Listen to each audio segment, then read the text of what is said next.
Hi, I am Martijn and welcome to Portugal. This is Lisbon, the Portuguese capital. In this travel guide you see the best things to do and see. From a beautiful monastery and castle, to ancient neighborhoods full with history and music, the best viewpoints and nearby beaches, to everything in between. Lisbon International Airport is located 7 kilometers outside the city center. And to travel to the city you can use a taxi. The journey takes about 15 minutes and costs between 15 and 20 euros. There's the metro red line to the downtown area for only 2 euros. And of course the Aerobus with stops at major landmarks and hotels.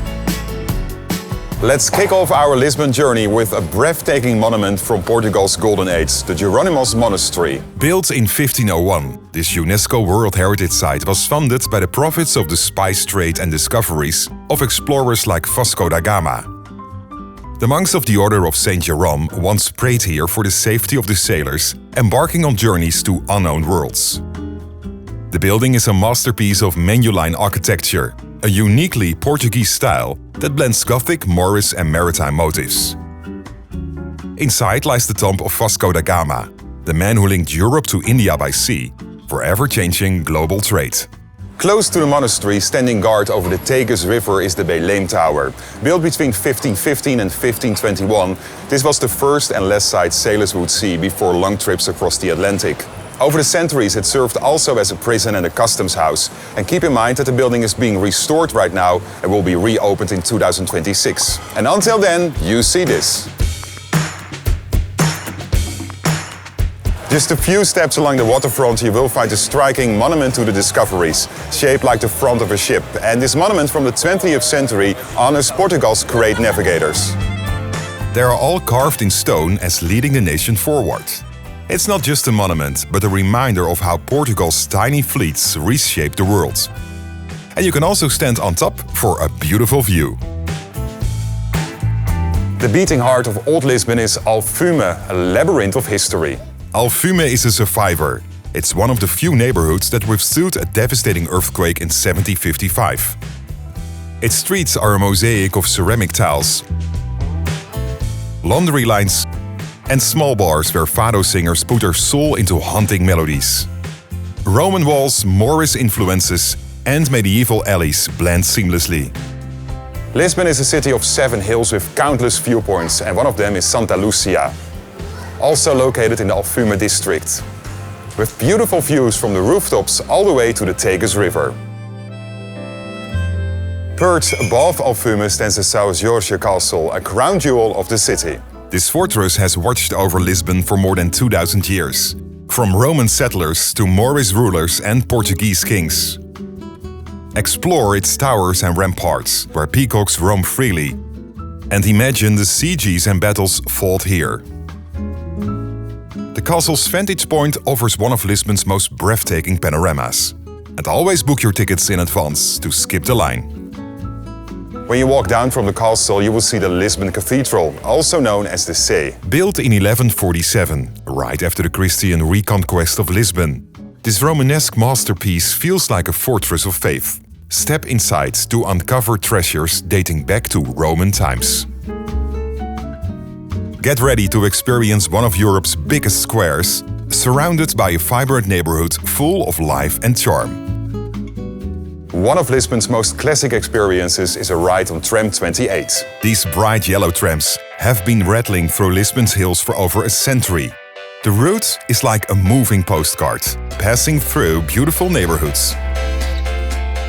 And yes, it's a ride full of charm, but also a lot of people with long waiting times. So my advice is to take line 12, less busy and almost the same experience. You already know that the big earthquake in 1755 destroyed a big part of the city, also this area, Baixa, and it was rebuilt as one of Europe's first grid-planned neighborhoods. Wide boulevards, ornate balconies, and the famous black and white wave pattern pavements define its charm. It's also a popular shopping area with a lot of restaurants. They can be pretty touristy, so if you don't want to sit with the crowds, just head a few streets further where it's much calmer. This square, Rossio, has witnessed royal celebrations, bullfights and political revolutions. Today it's a lively hub lined with cafes and restaurants. Nearby, the Santa Justa lift offers a vertical shortcut to the city's best rooftop views. Designed in 1902 by a student of Gustave Eiffel. Once powered by steam, it now runs on electricity, but it still retains its 19th century charm. In just a moment, we'll dive into stunning tiles and a market that's a feast for the senses. At the edge of the river, Lisbon opens up in one of the most impressive squares in the world, Praça do Comércio. This square was once the seat of royal power until the 1755 earthquake destroyed the palace that stood here. Rebuilt in neoclassical style, and the yellow arcaded buildings wrap around the square like royal arms. In the center stands a statue of King José I on horseback. He was the Portuguese king between 1750 and 1777. And from here you can easily walk to the waterfront. No trip to Lisbon is complete without discovering the beautiful Portuguese tiles in the National Tile Museum. Housed in a former convent, it tells the story about azulejos, the ceramic tiles. From their Moorish origins to modern-day designs. Inside you can also visit this beautiful church. And the masterpiece, a massive 23-meter-long panorama of the city before the earthquake of 1755.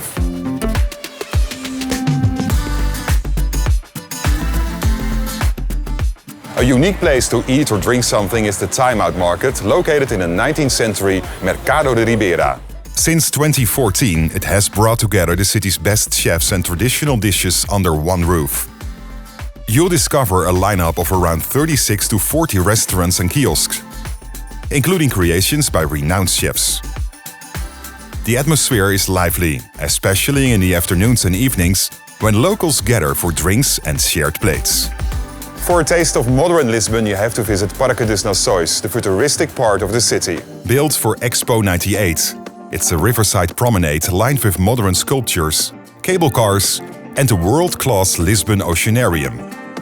This is one of Europe's largest indoor aquariums. Its central tank holds over 5 million liters of seawater.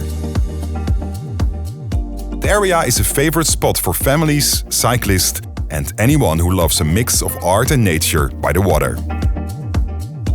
In moments, you will discover an architectural icon and a vibrant nightlife neighborhood.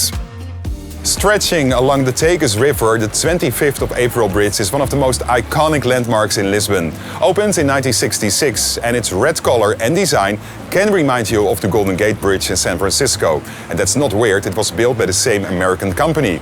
And it connects Lisbon to another place, Almada, on the south bank. On the Almada side, you will find the impressive Cristo Rei statue, inspired by Rio de Janeiro's Christ the Redeemer. Standing 110 meters above the river, and the monument was completed in 1959. From its viewing platform, you can enjoy panoramic views of the bridge, the city skyline, and the sparkling river below.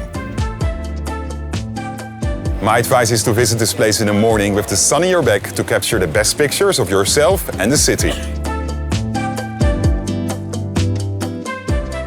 On the edge of one of Lisbon's steep hills, the bohemian heart of the city is Bairro Alto.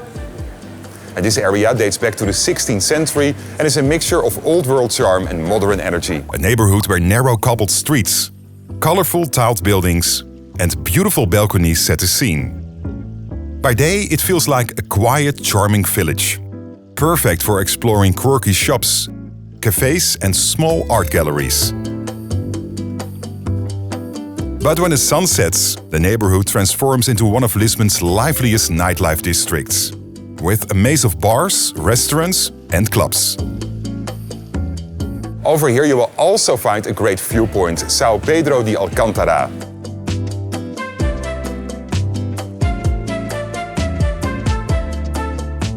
It's time to visit not only a museum, but also an architectural statement, the Museum of Art, Architecture and Technology. Exhibitions here blur the line between art and technology, exploring themes like climate change and digital culture. The mission is to host contemporary exhibitions and stimulating programs, offering space for national and international artists, architects, and thinkers. The museum consists of several buildings that you can visit with the same tickets. The rooftop is a favorite sunset spot, with the 25th of April Bridge stretching across the horizon. Lisbon is not only known for the beautiful architecture and history, but also for the stunning coastline. While the city itself has no beaches, the surrounding areas offer plenty of them. About 20 kilometers away lies Praia de Carcavelos. It's famous for its white sandy shore, popular surf spots, and lively atmosphere, making it a favorite destination for both locals and tourists. For creativity and cool vibes, make your way to the LX Factory. Once an abandoned industrial site, this area is now buzzing with street art, bars, concept shops, and some of Lisbon's trendiest restaurants. The highlight? A beautiful bookstore inside an old printing press, where books rise like towers under iron beams.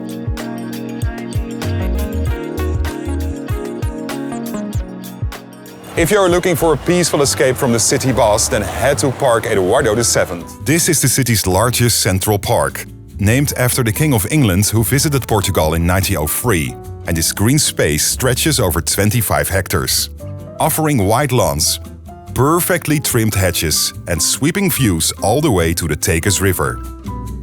Hidden in the heart of the park is a botanical garden. This is a beautiful oasis filled with tropical and subtropical plants. It feels like stepping into a secret jungle in the middle of the city. What is the best time for a visit? I think spring, March till June, or autumn, September and October. Perfect weather conditions, less crowded, and also a nice period to explore the hills on foot. And also the summer peak, July and August, it's hot and crowded.